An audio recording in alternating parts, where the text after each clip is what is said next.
ગરીબ વિદ્યાર્થીઓ માટે સરકારી શાળાઓને ફાળવવામાં આવતા નિઃશુલ્ક શૈક્ષણિક સાહિત્ય અને સામગ્રીના દુરુપયોગનો પર્દાફાશ થયો છે।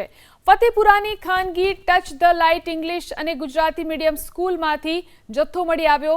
સરકારી શૈક્ષણિક સાહિત્ય અને સામગ્રીનો ખાનગી શાળાના વર્ગખંડમાં ઉપયોગ થતો હોવાની બાતમીના આધારે સ્થાનિક આગેવાનોએ પોલીસ અને શિક્ષણ વિભાગને જાણ કરી હતી, જેની તપાસમાં શિક્ષણ વિભાગમાં CRC કોઓર્ડિનેટર તરીકે ફરજ બજાવતા પૂર્વી ઉપાધ્યાયની સંડોવણી ખુલી। સત્તાનો દુરુપયોગ કરી પૂર્વી ઉપાધ્યાય સરકારી શૈક્ષણિક સાહિત્ય અને સામગ્રીને પોતાના જ સગા ભાઈ દેવન ઉપાધ્યાયની ખાનગી શાળા ટચ ધ લાઇન સ્કૂલને પધરાવી દીધી।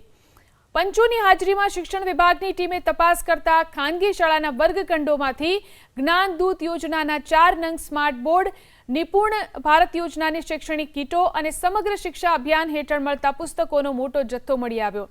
તમામ મુદ્દામાલને સીલ કરી શિક્ષણ વિભાગે તાત્કાલિક અસરથી પૂર્વી ઉપાધ્યાયને સસ્પેન્ડ કરી દીધા છે। તપાસમાં એ પણ ખુલાસો થયો કે ટ્રસ્ટીઓ પૈકી અલ્કેશ પ્રજાપતિ બોજેલાની ગ્રાન્ટેડ કમલ શાળાના આચાર્ય છે, જ્યારે ભરતકુમાર પંચાલ દિવ્યાંગ બાળકોના શિક્ષક તરીકે ફરજ બજાવે છે। આ સિવાય પૂર્વી ઉપાધ્યાયના ભાઈ દેવેન ઉપાધ્યાય ટ્રસ્ટી તરીકે સામેલ છે। હાલ કૌભાંડમાં સંડોવાયેલા અન્ય શિક્ષકોની તપાસ ચાલી રહી છે।